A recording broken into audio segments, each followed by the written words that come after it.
Bienvenue dans ce vlog de la semaine 37. Et on est, comme vous pouvez le voir, dans la nature. Hein? With my girlfriend. Say good morning. Good morning Hi, good morning everyone. with my excellent accent. Yes, of course. On est à la playa. Nous sommes très exactement à la plage de l'Especier, à côté de Mimizan. Je vous le mettrai sur une carte quelque part, peut-être éventuellement. Voilà, donc aujourd'hui journée plage, je bosse quand même ce soir, donc c'est pour ça qu'on est là très tôt, puisqu'il est 5h30. 8h48. Voilà. Bon, ça fait un moment qu'on est arrivé, hein. J'ai même servi le café et tout, machin. Voilà. Donc plage, tranquillou pilou. Et du coup, on reprend le format vlog de la semaine classico. Où concrètement, je vous accompagne. Non, vous m'accompagnez. C'est eux qui m'accompagnent. Vous m'accompagnez dans ma semaine. Ensuite, évidemment, voilà, vous voyez, c'est magnifique, c'est très très beau. Il fait pas mauvais. Hein. À l'ombre, il fait un peu frisquette. Mais il fait bon. Voilà, là au soleil, là j'ai chaud. Là à l'ombre, ça va. Chaud, froid. Chaud, froid. Par la suite, j'utilise des termes compliqués. Je commence à me perdre moi-même. Donc je pense que vous avez à peu près les infos. J'essaierai de faire quelques photos parce que ça fait longtemps que je n'ai pas fait des photos et que j'ai plus rien pour alimenter mon compte Insta concrètement. A few moments later. Eh bien, nous sommes de retour. Désolé s'il y a un peu de vent, hein, on fait ce qu'on peut, mais là surtout on en fait très peu. Voilà, donc vous avez remarqué, là on a bougé, hein, on est en ville. Nous sommes à Mimizan, plage. Donc on est parti de l'Especier parce que on avait chaud. Hein, on est parti vers 11h30, 11h45, un truc comme ça. Parce qu'on avait chaud et qu'on se faisait chier. Ça a le mérite d'être clair. Donc voilà, on est parti. Là, on est du coup à Mimizan depuis. On a fait 2 petites courses, on a mangé, on a fait nos petites vies, quoi. Et là, on est pépère. Pépère. Donc là, ça va être posage un petit peu, sûrement petite sieste. Et quand la petite sieste sera effectuée, nous rentrerons, je pense. One eternity later. Eh bien, on est de retour. Cette fois-ci, après cet événement plage. On est presque une semaine après. J'ai du mal en ce moment à trouver du temps à tourner mes vidéos. Je vous l'avoue, je le reconnais, je l'avais dit déjà dans la vidéo précédente, en ce moment le temps ça manque un peu et je peux pas tout faire. Je vais essayer de booster un peu le rythme, mais pour l'instant je suis à fond. Donc, pour poursuivre ce vlog de la semaine, je voudrais vous parler un petit peu de la WWDC 2021. C'est donc la conférence d'Apple pour les développeurs qui s'est déroulée le lundi 7 juin, pendant laquelle nous avons pu découvrir toutes les nouveautés logicielles qui arriveront pour cet automne. Et on commence tout de suite avec la première nouveauté que je trouve pertinente avec la crise sanitaire actuelle, le partage d'écran et partage de contenu sur FaceTime. Ça inclut la musique, les films, séries, vidéos, etc. Et bien sûr l'écran de votre iPhone ou de votre iPad. Ensuite, toujours dans le partage AirPlay. Donc on connaît tous le AirPlay sur l'Apple TV, sur les HomePod, etc. Cette fois-ci, le AirPlay sera disponible sur Mac. C'est-à-dire que si je prends du contenu sur mon iPad et que je veux le basculer sur mon Mac, je peux. C'est très bien. Pour pouvoir, par exemple, partager de la musique de l'iPad en gérant la musique du coup sur l'iPad, sur Apple Music, pour après l'envoyer directement sur le Mac, c'est super. J'adopte complètement. C'est exactement ce qu'on voulait depuis plusieurs années. Des applications tierces le faisaient, mais c'est enfin natif. C'est super. Et une chose qui est très très cool, c'est que ça va enfin enterrer l'app Remote qui permettait de contrôler le Mac, la lecture des médias sur le Mac. Elle ne sert plus à rien. Concrètement, c'est fini. Et pour que vous ne soyez plus dérangé pendant vos divertissements, Ne pas déranger a été complètement revu et adapté à nos besoins. Avec la possibilité de créer des moments tels que travail, personnel, méditation, école, voilà.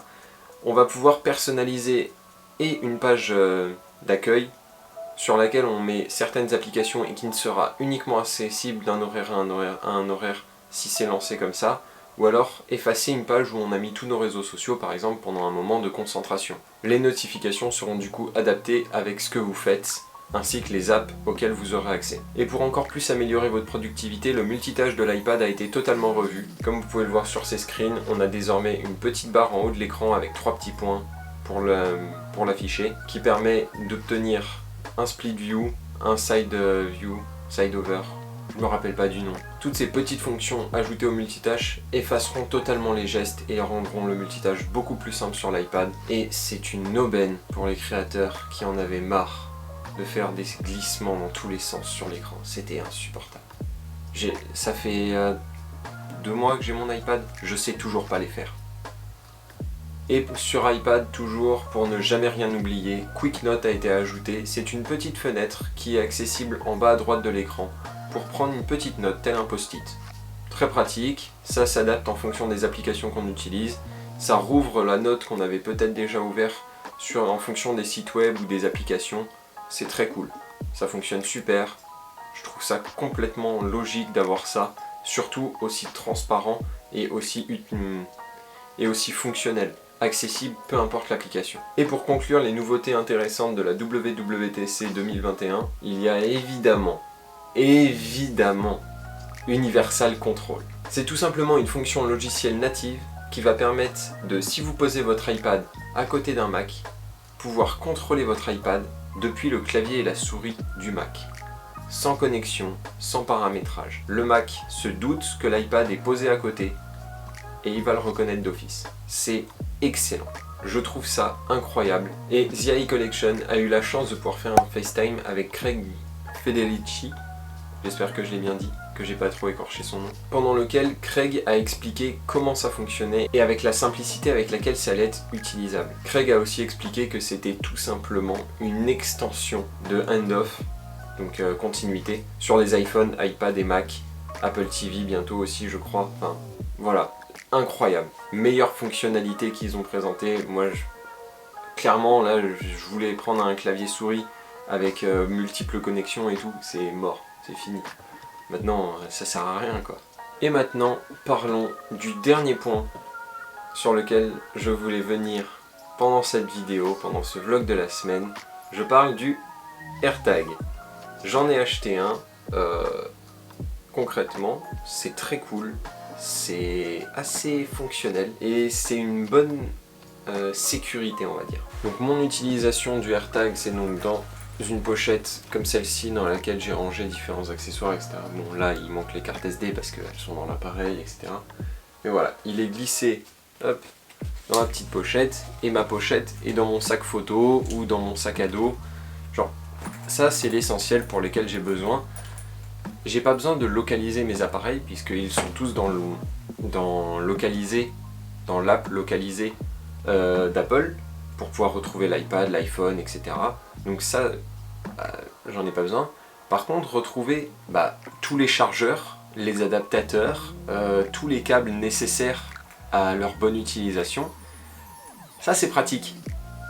Donc j'ai pas besoin de chercher mon portefeuille parce que je perds pas mon portefeuille. J'ai pas besoin de chercher mes clés parce que je perds pas mes clés. Mais par contre, mes câbles, j'aime bien savoir où ils sont quand même. Donc le AirTag, globalement, c'est quoi? C'est un tracker Bluetooth et il faut le mettre sur ce que l'on cherche souvent. C'est pas plus compliqué que ça. Donc en quoi c'est vraiment utile? Eh bien ça sert à trouver quelque chose dont vous avez besoin plus rapidement. C'est-à-dire que je ne sais pas où j'ai rangé ma pochette la dernière fois.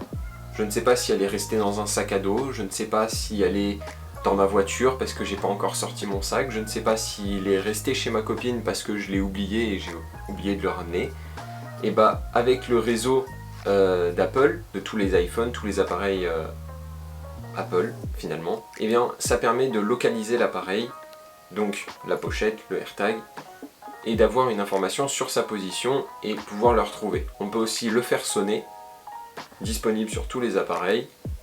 Et la fonction boussole chaud-froid avec la petite flèche là que presque tout le monde a testé sur YouTube je crois en fonction. Tous ceux qui ont fait des tests du AirTag ont testé cette fonction. Il n'est disponible qu'à partir des iPhone 11. Donc iPhone 11, iPhone 12. Voilà, ces deux générations là. Ça peut vous faire gagner beaucoup de temps et éviter de stresser aussi, ça peut être pas mal. À chaque fois que vous perdez vos clés, votre portefeuille, votre sac à dos, votre sac à main, n'importe quoi que vous perdez fréquemment, un truc que vous avez l'habitude de poser quelque part et que vous retrouvez jamais. Ensuite, est-ce que ça peut être un indicateur de vol? Eh bien, à proprement dit, oui. Si vous accrochez le AirTag avec sa petite accroche vendue par Apple sur un sac à dos, sur la hanche ou un truc comme ça, c'est visible. Et donc, ça peut indiquer que vous transportez des choses de valeur. Et donc, ça incite au vol, entre guillemets, ça incite au vol. Apple le vend pas comme ça. Certes, dans la présentation, il le montre accroché à un sac, etc. Vous en servez pas comme ça. Quand vous avez un cadenas sur votre vélo, etc., vous mettez pas le cadenas posé sur la selle avec un papier, genre, essaye de le casser. C'est petit, ça fait la taille d'une pièce de 2 €, c'est un poil plus épais.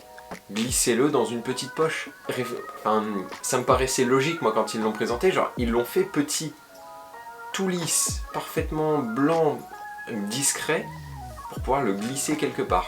Et après, bon bah, vu que c'est la taille d'une pièce, vous l'accrochez à votre porte-clés, vous le glissez dans un portefeuille si vous avez un portefeuille un peu épais quand même, parce que ça se glisse pas dans tous les portefeuilles. Par exemple, le mien, ça rentre pas. Donc sa fonction, c'est d'être discret, de se faire oublier. Et quand il se fait oublier, ça permet du coup d'éviter les vols. De 1, parce que la personne qui vous aura volé ne l'aura pas volé, n'aura pas volé votre bien parce qu'il y a un AirTag dessus, il l'aura volé parce que il comptait vous voler dans tous les cas, et du coup ça peut juste vous aider à le retrouver, ou lui à lui indiquer s'il y a un AirTag parce qu'il y aura la fonction détection du suivi et tout. C'est un autre débat. Apple a mis beaucoup de temps à sortir le AirTag, puisqu'on a eu des preuves que c'était disponible depuis 2019, mais qu'ils l'ont pas sorti à cause des conditions. C'était pas prêt. Il y aurait eu trop de problèmes au moindre souci. Eux, ça aurait été une énorme perte marketing d'avoir des soucis. Donc ils ont préféré assurer le coup et avoir toutes les fonctions correctement coordonnées. Tout est envisagé entre guillemets. Donc pour les utilisateurs d'anciens iPhones, est-ce que c'est intéressant? Je parlais évidemment des iPhone XS et plus anciens. Donc tous ceux qui supporteront iOS 14 et iOS 15, donc je crois jusqu'au 6S. Est-ce que c'est intéressant à ce niveau-là? Eh bien ça dépend de ce que vous pouvez perdre. Si c'est très important et nécessaire de le retrouver très très vite, non, c'est pas intéressant. Vous n'aurez pas la fonction boussole, il vous manquera certaines petites fonctionnalités qui sont disponibles, je pense, au fur et à mesure des mises à jour, parce que vous n'aurez pas le dernier iPhone. Il vous manquera du logiciel, du matériel, et donc ça matchera pas. Mais si vous êtes comme moi plus à en prendre un par sécurité et par amour d'Apple, parce que c'est aussi un plaisir d'acheter un petit truc comme ça, genre c'est cool. Voilà, moi j'aime bien, ça fait aussi un petit peu partie de ma collection. Et comme je le disais auparavant, ça peut être très intéressant si vous êtes par exemple un étudiant. Vous glissez ça dans votre sac, vous savez jamais où vous laissez votre sac à la fac ou au lycée, vous le retrouvez de suite. Pour ceux qui ont des mémoires à faire, etc., si vous le faites sur papier, que vous avez des documents importants, un classeur rempli de fichiers de papier importants, vous en accrochez un dessus, vous glissez ça dans un sac, vous glissez ça dans une pochette, vous retrouvez votre classeur, vous retrouvez vos papiers, vous glissez. Les possibilités sont infinies du moment que vous avez la bonne idée et que c'est discret. Et donc pour moi, quelle sera l'utilité du AirTag? Eh bien comme je vous l'ai dit, il est dans ma pochette, donc je vais tenir les fermetures éclair. Donc il sera dans ma pochette. Dans ma pochette, il y a batterie de secours, câblage, donc les chargeurs, les adaptateurs, le stockage, carte SD, disque dur quand je pars en déplacement, et il y a aussi tout ce qui est nécessaire à l'utilisation de mes appareils. Donc avoir ça avec soi, c'est important. Ne pas savoir où il est, c'est un problème. Et comme tout sera dedans, si un jour je le trouve pas, je serai content d'avoir mis un AirTag dedans. Typiquement quand vous partez à l'hôtel, le faire sonner juste au cas où pour être sûr qu'il soit dans le sac, c'est une bonne chose. Donc en conclusion de cette vidéo, je sais que je vous saoule avec Apple, hein, je m'en doute, mais j'aime ce qu'ils proposent depuis quelques temps maintenant, et du coup je vous le partage, parce que YouTube c'est ça, c'est du partage. Et comme j'aime beaucoup partager avec vous, je vais bientôt partager sur l'argentique. Je vous en ai peut-être déjà un peu parlé, j'ai récupéré du coup 2 pellicules, j'ai des problèmes sur les pellicules, on en parlera dans cette vidéo, et voilà. On va parler argentique. Je vais essayer de préparer une vidéo complète argentique. Je sais pas si ça sortira vendredi à 18 h honnêtement. Donc je vous laisse évidemment vous abonner, mettre un like, un petit commentaire sur ce que vous avez pensé de la WWDC si vous l'avez regardé. Si une des fonctions que je vous ai expliquées auxquelles vous n'aviez aucune information vous a intéressé, on se retrouve bientôt dans une prochaine vidéo, dans un nouveau vlog de la semaine. Et j'ai des nouveaux concepts qui arrivent, je suis en train de les préparer, ça arrive bientôt. Fenêtre. Chez Tati Tatou. Chez Tati Tatou.